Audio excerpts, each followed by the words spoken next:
Cei mai tineri teribili criminali din istorie, partea a doua. John și Robert, de doar 10 ani, odată ce au ajuns la stația feroviară, au început să-și bată joc de micuțul James, în vârstă de doar 2 ani, aruncându-i vopsea în față, în ochi. Știți, dacă vă amintiți, că am spus că furaseră vopsea din centrul comercial.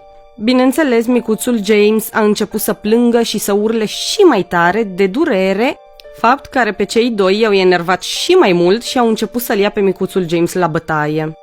Robert i-a dat un picior în față atât de tare că i-a rămas amprenta încălțării lui pe pielea băiatului.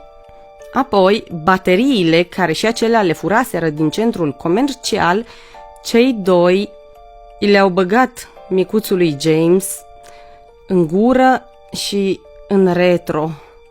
Și totuși micuțul James continua să se ridice și să trăiască, fapt care pe cei doi i-a enervat atât de tare încât unul din ei a luat o bucată de cale ferată de 10 kg și a început să-l lovească pe micuțul James în cap, cu un total de 42 de lovituri în cap.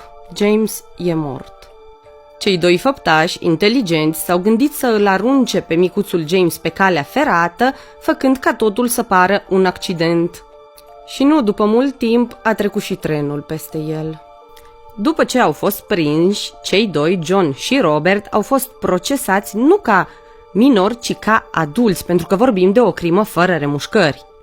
Urmărește-mă pe YouTube, Ana Crime Virale, acolo voi posta acest caz detaliat, cu procesul și cu viața lor de după, pentru că jur că e enervant ce s-a întâmplat după. Eu, deluzie.